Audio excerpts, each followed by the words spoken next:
Ciao ragazzi, bentrovati in un nuovo video. Allora, mettiamo le cose in chiaro.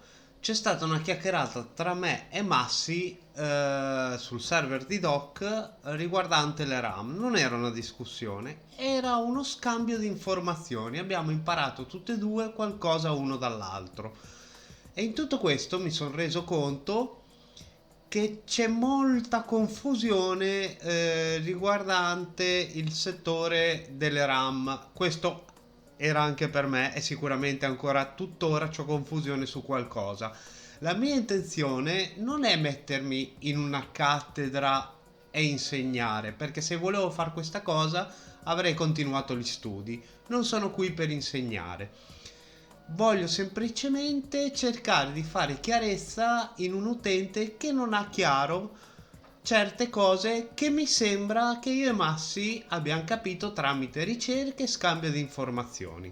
Allora, parliamo delle RAM. Le RAM hanno una frequenza base.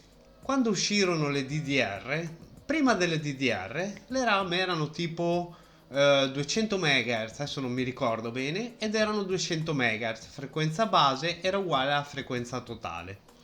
Poi uscirono le DDR e le DDR 400 non erano altro che le 200 per 2 perché DDR sta per Double Data Rate, ok? Quindi si raddoppia la frequenza.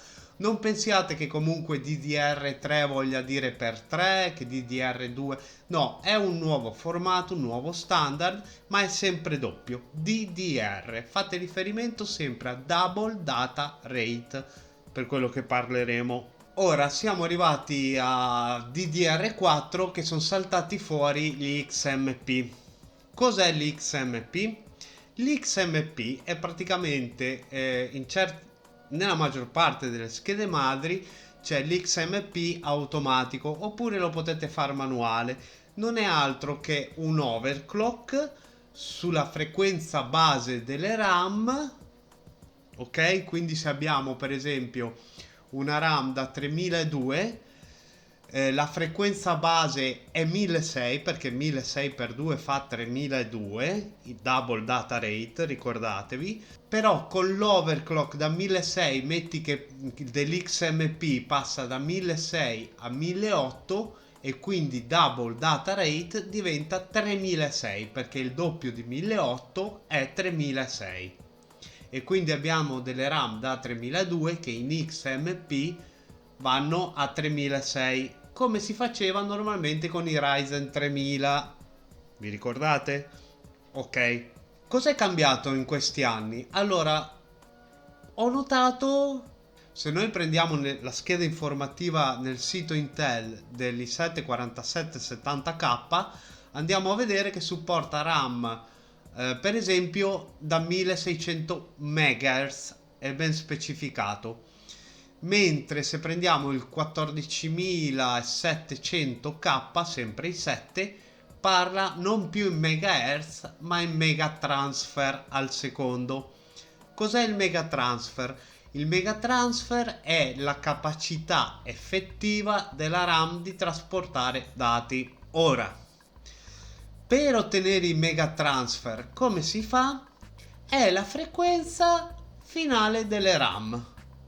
Vi spiego, hanno voluto semplificare questa cosa, tipo noi abbiamo, come abbiamo detto prima, le RAM da 3200, in XMP vanno a 3600, quindi 1600, overclock dell'XMP che porta a 1800, double data rate 3600. 3600 sono i mega transfer al secondo. Fermi tutti. Allora, io sono il lag droid del futuro. Vi dico che ho fatto confusione anch'io. Allora, i mega transfer al secondo non sono altro che i megahertz. Cioè, in definitiva, se noi abbiamo delle RAM da 1600 DDR3, i mega transfer sono 1600. Se noi abbiamo delle 3200 che portiamo a 3600 con l'XMP, se non usiamo l'XMP i megatransfer sono 3200, se usiamo l'XMP sono 3600 in questo caso, ma comunque quello che vediamo sul sito Intel o AMD che sia, che metti che sia 3006, è comunque la frequenza, i mega transfer 3006 che vediamo, è comunque la frequenza massima che quel tipo di processore supporta. Fine.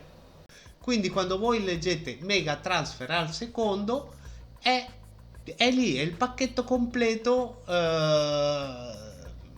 della frequenza delle RAM. La frequenza finale delle RAM sono i mega transfer. Pulito.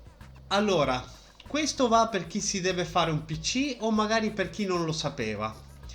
Quando comprate processore e scheda madre, perché normale, quando comprate le RAM non prendete RAM a caso. Se volete andare sul sicuro non basta neanche guardare i mega transfer o megahertz finali.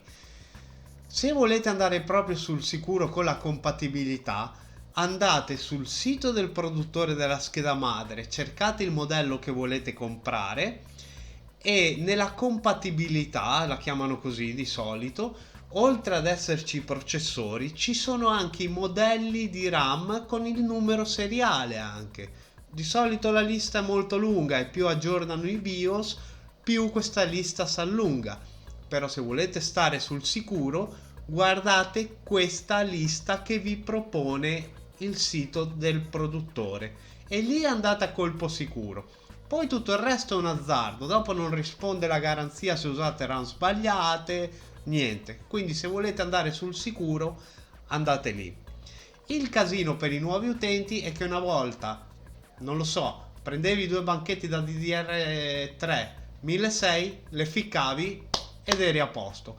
Adesso bisogna andare a attivare il profilo XMP, se non lo prende di default bisogna fare manuale e poi quello e per quell'altro, si è un po' incasinata la cosa. Come diceva Massi appunto, se sbagliate queste cose cosa succede? Salvate, riavviate il BIOS e il computer non si avvia. Uno dirà semplice, resetto il BIOS. Aspetta, nel caso di un preassemblato senza sistema operativo bisogna anche vedere, perché il preassemblato ha i sigilli di garanzia che non puoi aprire il case se non invalidi la garanzia, e senza sistema operativo bisogna probabilmente mettere mano al BIOS, perché con Secure Boot o TPM 2.0 non mi ricordo, non si installa Linux se vuoi Linux.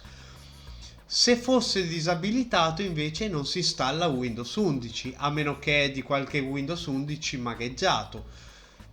Quindi uno deve per forza entrare nel BIOS. E avendo complicato così le cose, se uno sbaglia, come lo resetta il BIOS se non c'è modo di aprire il case senza invalidare la garanzia? Ehi, si sono complicate le cose ultimamente. Niente, questo era un video un attimino per far chiarezza, per così condividere una chiacchierata tra me e Massi, e spero che possa tornare qualcuno, che possa tornare comodo a qualcuno per districarsi un po' fra tutti questi numeri e tutte queste sigle.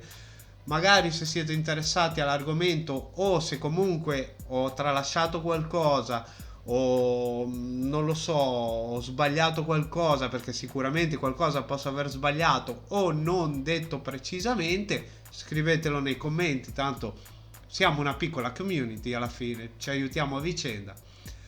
Ok ragazzi, per questo video era tutto. Enjoy!